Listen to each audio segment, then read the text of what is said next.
Saludos y buen día, apreciado hermano y hermana. Hoy, jueves 29 de junio, nos corresponde hablar de la cristología de la carta a los Efesios. El título para hoy es Efesios, una carta colmada de Cristo. Por favor, acompáñenme en oración para el estudio de la palabra del Señor.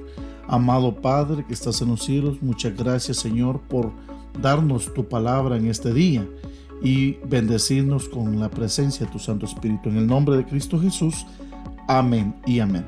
Bien, mis apreciados amigos y hermanos, Pablo y los Efesios presenta el día de hoy el tema Efesios, una carta colmada de Cristo.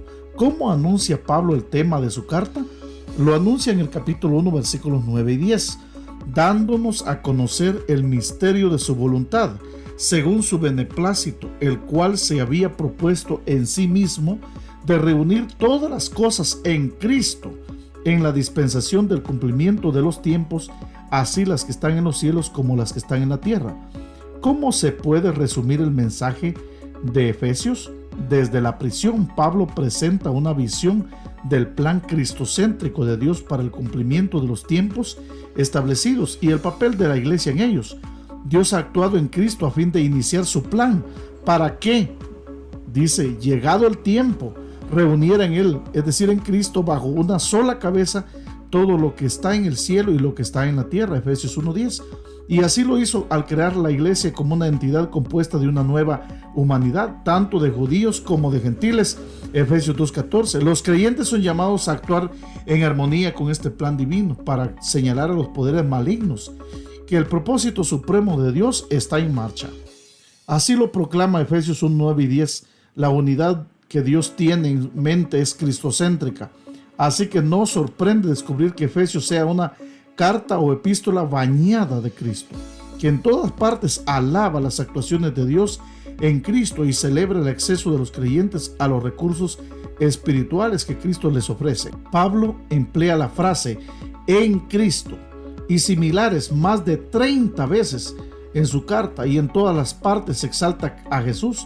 Cuando leamos la carta, mis amados, prestemos atención a estas frases y mantengámonos alertas a las diversas formas en que Pablo se concentra en Cristo Jesús. Pablo busca reavivar el compromiso espiritual de los creyentes de Éfeso al recordarles que son parte de la iglesia, que es el corazón mismo del plan de Dios para unificar todas las cosas en Cristo. Cuando utiliza la palabra iglesia, en griego eclesia, en la carta quiere decir la iglesia universal o la iglesia en general, no una congregación local. La estrategia principal que usa es hablar de la iglesia. Lo hace utilizando metáforas vívidas y desarrolla 4 de ellas con cierto detalle. Vamos a ver las 4 metáforas grandes que aparecen en la carta a los Efesios. La primera de ellos es la iglesia como un cuerpo. Efesios 1, 22 y 23, capítulo 2, versículo 16, capítulo 3, versículo 6, capítulo 4, versículo 1 al 16, capítulo 5, versículo 23, 29 y 30. La segunda es la iglesia como un edificio o templo, Efesios 2, 19 al 22. La tercera es la iglesia como una esposa, mencionada en Efesios 5, 22 al 27. Y la cuarta, la iglesia como un ejército, mencionado en Efesios 6, 10 al 20. Cada una de estas imágenes a su manera revela cuál es el propósito y la intención de Dios para su iglesia.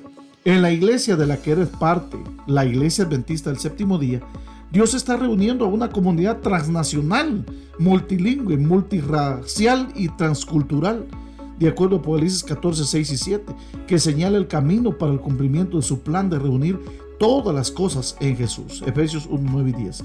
La pregunta es, ¿cómo podemos trabajar en armonía con este gran plan de Dios para su iglesia? Deseado hermano y hermana, es digno de reflexionar, porque San Pablo usa aquí un estilo elevado y metáforas, por lo cual pido, decía él, que no desmayéis a causa de mis tribulaciones por vosotros, las cuales son vuestra gloria. Algunos años después de haberse despedido de los ancianos de la iglesia en Éfeso, Pablo se encontraba prisionero en una casa alquilada en Roma. Hechos 20, 17, 36 al 38 y 28, 30.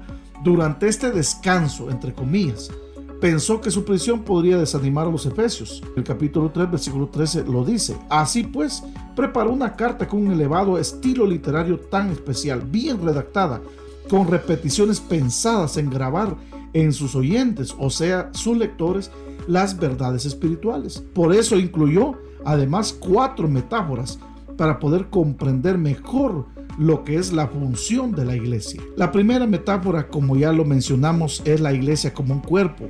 La segunda metáfora es la iglesia como un edificio, como un templo.